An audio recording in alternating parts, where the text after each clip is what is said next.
तो कैसे आप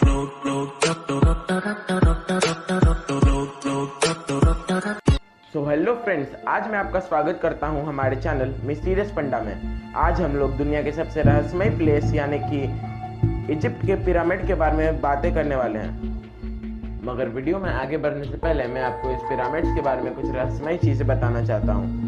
पिरामिड्स धरती पे उस समय से था जिस समय किसी के पास कॉन्टैक्ट करने के लिए वायरलेस सिस्टम लाइक फोन्स नहीं थे। मगर उस समय भी पिरामिड धरती के अलग अलग जगह पे सेम स्ट्रक्चर में पाए गए थे और उन्हें किसने बनाया ये किसी को पता नहीं चला। तो चलिए हम अपने वीडियो में आगे बढ़ते हैं। So let's start. इजिप्ट का पिरामिड दुनिया के 7वें अजूबे में से एक है।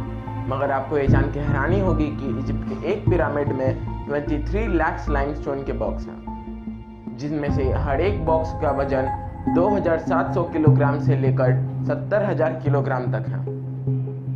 और इजिप्ट के पिरामिड पे अलग अलग थ्योरी बनाई गई है, जिसमें से सबसे रहस्यमय थ्योरी है ओरियन कॉन्स्टेलेशन, जिसका मतलब है ओरियन तारामंडल। उस थ्योरी के हिसाब से अगर कोई रात को पिरामिड्स को देखते हैं तो उसके ऊपर उन्हें एक स्टार्स का एल्गिन कॉन्स्टेलेशन दिखाई देता है, और जिसे ओरियन बेल्ट भी कहा जाता है। और उस ओरियन बेल्ट में टोटल 3 स्टार्स होते हैं, जो हर एक पिरामिड के ऊपर एक कॉन्स्टेलेशन बनाता है। और उन तीनों स्टार्स का एक स्पेसिफिक नाम है, जो अलनीतक, अला नीलम और मिंटिस्का है, जो हर एक पिरामिड के टिप से एकदम स्ट्रेट ऊपर है, जैसा कि आप इस पिक्चर में देख सकते हैं।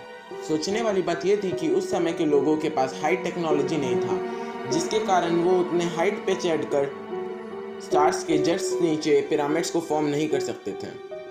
कई थ्योरियां ये भी कहती है कि हजारों साल पहले धरती पर एलियंस आए थे, जिन्होंने इजिप्ट में रहने वाले लोगों को पिरामिड बनाने में अपने हाईएस्ट टेक्नोलॉजी से मदद दिया था। और बहुत सारे साइंटिस्ट का ये भी मानना है कि वो सारे एलियंस वही 3 स्टार से आए थे, जो पिरामिड्स के ऊपर एक ओरियन बेल्ट फॉर्म करते हैं, जिससे पिरामिड और इन तीनों स्टारों का एक अलग ही लिंक है।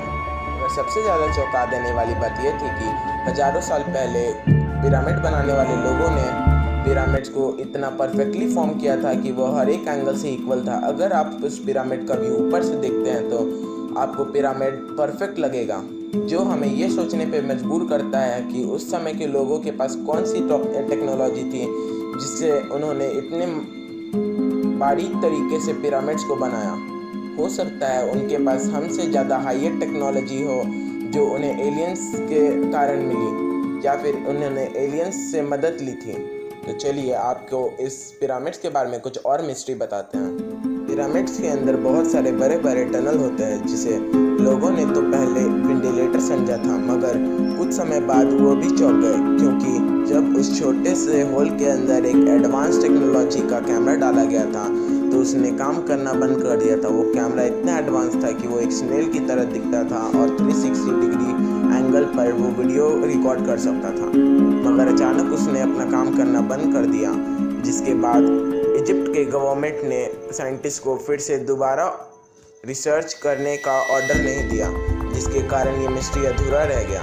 और जैसा कि हम लोग सोचते हैं कि उस पिरामिड्स के टनल को इसलिए बनाया गया था क्योंकि उसके अंदर क्वीन और किंग्स का डेथ बॉडी रखा गया था, मगर अभी तक किसी भी डेथ बॉडी को अंदर से नहीं ढूंढा गया।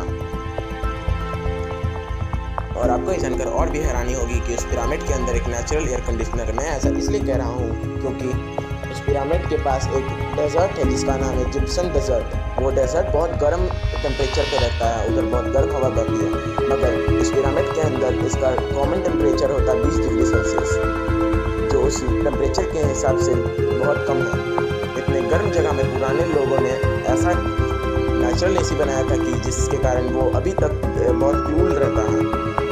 द ग्रेट स्फिंक्स जो पिरामिड के पास है, उसका फेस ह्यूमंस की तरह है और उसका बॉडी कोई और अलग क्रिएचर की तरह है, जो इजिप्ट का एक मिस्टीरियस स्ट्रक्चर है। द ग्रेट स्फिंक्स जो पिरामिड्स के पास में ही है, उसका फेस स्ट्रक्चर एक ह्यूमन की तरह है, बट उसका बॉडी स्ट्रक्चर एक अलग क्रिएचर की तरह है। और हैरान कर देने वाली बात यह है कि वो पूरा एक स्ट्रक्चर बस एक सिंगल स्टोन से बना हुआ है, जिसका लेंथ सिर्फ 73.5 मीटर है और उसका लंबाई 20 मीटर है, जो अभी तक का एक लार्जेस्ट सिंगल स्टोन स्ट्रक्चर है। वो स्ट्रक्चर हजारों साल पहले रेत से दबा हुआ था, मगर 19वीं सदी के बाद उसके ऊपर से रेत हट गई और बहुत लोगों का कहना है कि वो बहुत सुंदर स्टैचू था, मगर नेचुरल एजेंट्स की वजह से वो बहुत ज़्यादा चेंज हो गया। और उस ग्रेट स्फिंक्स के अंदर बहुत कैविटी यानी कि स्पेस है, जो एक अंडरग्राउंड सिटी की तरह लगता है। उसके अंदर 2 टनल्स भी हैं, जो शायद पहले बहुत बड़ा अंडरग्राउंड वर्ल्ड हुआ करता था। सो फ्रेंड्स, आपको ये वीडियो कैसा लगा? अगर अच्छा लगा तो इसे लाइक और शेयर ज़रूर करें और मेरे चैनल का अपडेट्स लेने के लिए इस चैनल को सब्सक्राइब ज़रूर कर दें और बेल आइकन को ऑन करें और अपना कमेंट सेक्शन में देना मत भूलिएगा। Thank you friends.